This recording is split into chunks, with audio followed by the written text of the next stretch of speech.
Michael McCaul, Republican out of Texas, ranking member, House Foreign Affairs Committee. Sir, how you doing? And good morning. Good morning to you. Kerry says it never happened. Anthony Blinken says these were open secrets reported in the media. Given that, can you prove it?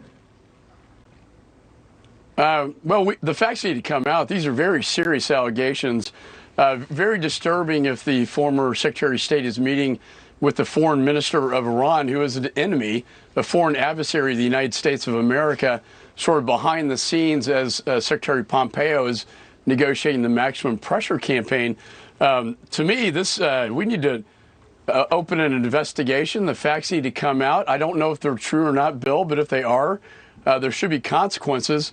It appears to be somewhat treasonous to be meeting with the enemy and cutting back deals and sharing information, intelligence related to Israel and its efforts against Iran proxies in Syria.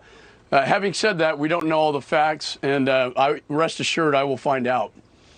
The State Department spokesperson said that I would just make the broad point that if you go back and look at press reporting from the time, this certainly was not secret, and governments that were involved were speaking to this publicly on the record. But the timeline here is a little strange, right? Because the recording seemed to maybe happen before that. And that's what we need to find out. You know, when did he have these conversations? You know, classified information, Dana, I have to sign a form, and I take it very seriously as a federal prosecutor. When people divulge classified information, they get prosecuted. So this is, again, very serious allegations that I know the committee, Chairman Meeks and I will be meeting with former Secretary Kerry on other issues, but including this one in the near future. So more to come on that. Hope you come back and we'll discuss that based on your findings there. In the meantime, you got a major speech later tonight. Senator Kennedy, your Republican colleague from Louisiana, characterized it the following way. Watch here. President Biden is very woke. What I'm afraid President Biden wants to build, he wants to sever the link between work and income. He wants to build a society of safety nets where no one has to take responsibility, where it's always somebody else's fault, where every child gets a trophy. I mean, give us a preview of what you expect tonight, and I mean, perhaps maybe what happens over the next 18 months, because I know Republicans are getting ready for a midterm. That's what they've got their eye on. And many of you said, how can you limit the quote-unquote damage politically before then? What's your expectation?